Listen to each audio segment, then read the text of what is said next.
selected, because then the person who drops the gauntlet and says he's our guy, then you get him unconditionally. And so the rest of the world, the rest of the organization, if they want to be continued to be given and granted the same access, if the Denver Broncos choose him, then every beat writer, every reporter, every news agency who wants to have the same access as Denver, they better be on board as well. They better be receptive and as happy with the decision as John Elway and Joe Ellis and the rest of the executives are at the Denver Broncos, and that goes for anybody else that has an interest in Michael Samms. Okay, so there you have it. You know, it's like I said, it's going to have some steam, it's going to have some momentum for a bit. It'll wane away, it'll fade off, and then he'll be evaluated as a football player. The story is on the table, so there's no element of surprise for anybody. So I'd ask you, your opinion in that particular case is, even if you're just sitting around, is it more important for someone who you compete with, who you work with, etc., to tell you in advance who they are, versus you actually having to discover it after you've been in a compromising position? Would that help you make a decision as to how you receive that individual? I'd present that question to you for you to ponder, and you can post your comments to our Facebook page, which is Colorado Sports Junkies. You can text your response to me at 720-364-2324, or you can call me directly at 855-344-3532. That is the Woody's Wings guest hotline, so you can call in at any time and offer your opinion. It's 855-344-3532. I'm interested to hear your comments on the particular topic. Again, that's Michael Samms. He's come out and he's told the world that he's a gay man. How much do you really care? Let me know. I mean, if it's not something that it's going to particularly weigh one way or the other for you, you're not going to lose any sleep. He fits into the rest of the world. We're a forgiving society. He's only a football player. That's the only way you're going to evaluate him. Whatever way you perceive it at this point, feel free to weigh in on it, and I'd be really interested to hear your feedback on it. We already talked about the impact that it's going to have on the locker room, and I think it's going to be nominal. I don't think it's going to be overblown in the locker room. I don't think initially it's going to be rocky. And, again, that's a bit redundant, but I think it's going to be a little bit tough for him. But at the end of the day, you take the good with the bad. And there are other characters, there are other performers, players in the locker rooms that are just like Michael Samms. They just haven't come out. They're waiting until after they've made their money. They're waiting until after they've made the money that they can make, and then they're going to have a tell-all that will extend their career. I don't know if you call it a little bit cowardice or if you call it courageous, but the fact of the matter is they're not going to impact their paychecks right now. They haven't come out right now because they understand that they don't want to be judged. And then secondly, they don't want to lose the money, and that's just the facts. I mean, Darren Collison is a prime example in the NBA. The 7-footer can't find his way back into the NBA right now because he forgot to tell people about his orientation before he came into the league. You have to do it. You have to tell people. You can't sneak up on anybody, especially a testosterone-filled environment like an NFL locker room. You can't sneak up with all that macho stuff going on and share intimate moments in compromising situations, shower with them, etc., travel with them, share secrets, etc., and then later on backdoor your sexual orientation. You just can't do it because they're not going to be as willing to receive you.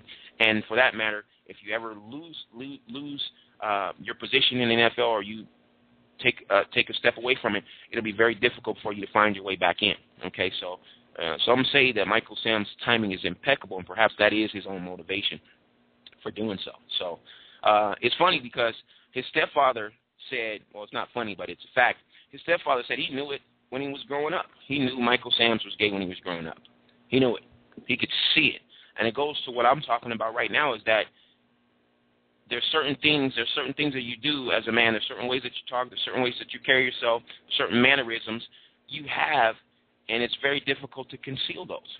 Samms himself said he knew since he was very young that's who he was. Now, where I would differ is that folks who are gay in our society right now say that they were born that way. I would say that I don't agree with that. necessarily, but I can't say scientifically if that's not the facts. Nobody can say scientifically if that's not the facts that folks are born with a certain sexual orientation, okay? I had this discussion the other day, and some believe from a biblical standpoint that that's just not a possibility because they say God does not make that kind of a mistake. I would say to those who are opponents of that type of a statement that there's nothing scientific on the record right now that could say that you could judge two fetuses side by side, one straight, one gay fetus. I don't think there's a such thing. I think you just have a fetus, and then there's no real baseline test that you can do to determine if someone is gay at the point of inception. There's just nothing out there that you can do that. Or there's no way that you can clearly identify at what point they started to pick up gay tendencies. I mean, who did that study? Who did it? Nobody. It's just not out there. So you just don't understand. What I can say, though, is that there are certain stimulus in the environment that do stoke your drive, your curiosity, and your orientation changes based on the environment that you're in. Now, Sams himself would say that he's known that since a young age that he knew that he liked boys, and so later on it just evolved into that situation. Where I think that he went astray was he started to blame it on a rough past. There's nothing about, and we all can talk about our past and how growing up in certain circumstances and situations, how those types of situations impacted us long term. But at the end of the day, unless there was something very specific that was done to you that changed your sexual orientation from a negative standpoint, just because you had a rough past and you didn't have enough money to make ends meet and you went hungry for a time, and maybe you had a family like he had where brothers and sisters were being incarcerated, and he said he was accidentally maced as a young kid because there were several times where law enforcement had to come and pick up his brothers who were in and out of trouble. He was able to actually escape that type of situation. I think he even had a sibling who passed away or was killed early. Nothing about that, and I stringently am opposed to that position, that because he had a rough past, that he feels like that's the reason why he became gay. If you felt like you were gay, you were going to be gay regardless as to whether you had a past that was roses or a past that was rough.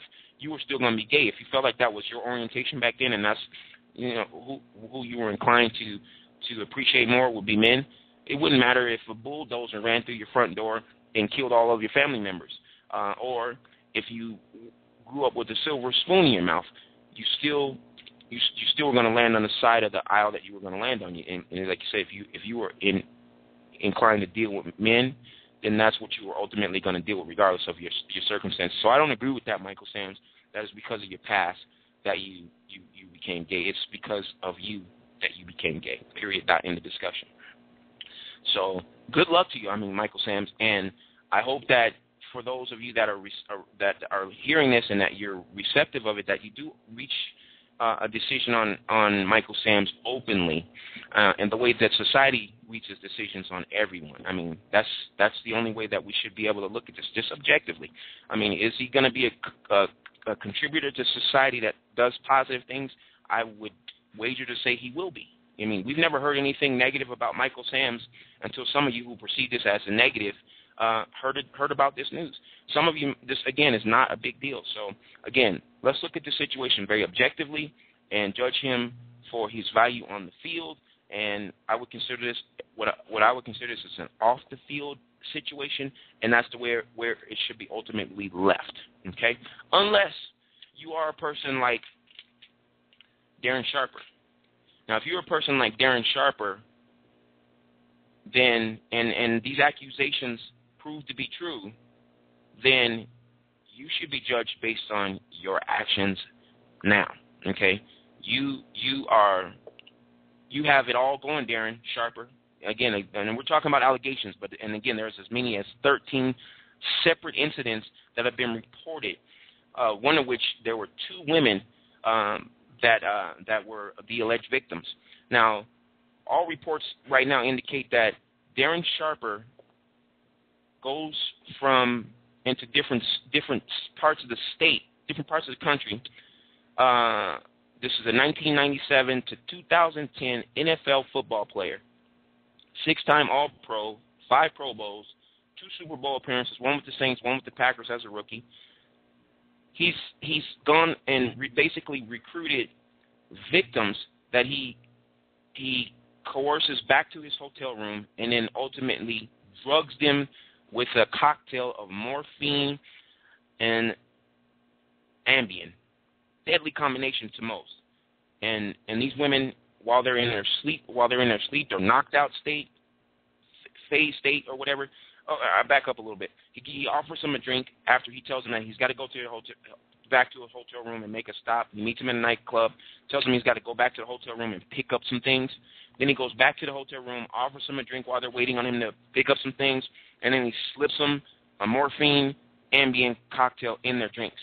And then next thing you know, these women say they black out, and then they wake up the next morning and they feel like or witness the fact that he has sexually assaulted them. This guy, if he did it, is a sicko.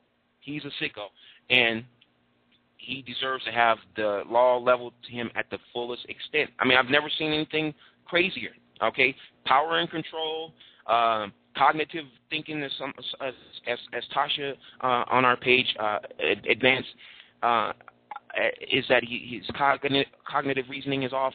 I don't know what you call it, but I think you can reasonably deduce that he's very sick if he's done these things. We're talking about a good-looking, rich, successful, self-made, if you will, millionaire type who has a career that spans 13 years in the NFL. He made it, and now he's going to give it all up. You're stupid. You are an idiot if you gave up everything that you worked so hard for. You're only in your 40s, dude. You're only in your 40s. I'm sitting here right now wishing that I would have been able to have the gift that God gave you, and when it would have been able to play just half the time that you played in the NFL. I believe I had the same talent. There's certainly some men out there that believe they had the gift that God gave you to play, but you were just one of the lucky ones, and you decided to blow it on this type of an opportunity. You blew it on so many levels if you're found guilty. But the truth is, the woman in Las Vegas could kill him because she said she woke up. He drugged 2 of them at the same time. It was an incident where he recruited 2 women in a Las Vegas nightclub and coaxed them to come back to his room. Both of them he drugged exactly the same way after he offered them the cocktail with this morphine Ambien combination, and they both blacked out at the same time. He was assaulting one. The other one woke up and caught him, and now she's out and she's a witness. So how, Darren Sharper, do you get away with that? You can't. Right now he's free on $220,000 bond. They've actually did a bail motion to increase his bail to $10 million. And this is only incidents that we've heard in 3 states. 3 states, again, Las Vegas, Arizona, and California. And they say that right now he's looking at it just in California over 30 years if convicted of these charges. Very, very sad development. Just like with the Aaron Hernandez situation, what are you guys thinking, guys? I mean, I see so many, hundreds and hundreds and hundreds of semi-professional football players, arena league athletes that would kill, that would give a left arm to be in a situation and be in a place that you're in right now. Why would you give it all back? Why would you put yourself in a position? And I'm not judging him because the facts haven't been put out yet. This has not been fully adjudicated. He has not been found guilty. But if there's a witness out there that says that they saw you do it, how do you overcome that? How do you overcome that? Why do you put yourself in that position? You look like a guy who can have any woman you want, and you have the financial wherewithal to actually get whatever you want. But yet and still, you decide that you're going to take it from unsuspecting victims. I don't get it. I just simply don't get it. So if that case turns south, then Darren Sharper, unfortunately, we pray for you, but you're going to get what you deserve. I mean, that's just a sad state of affairs. And unfortunately, there are going to be other folks that come out. There are going to be other folks that come out that talk about this situation, because how many people really knew who Darren Sharper was? How many other women did Darren Sharper victimize that didn't know who he was? And now that they see his picture in the paper, they're probably loading up the phone lines with the investigators and the detectives saying, I was one of those that he drugged and raped as well. So, sad state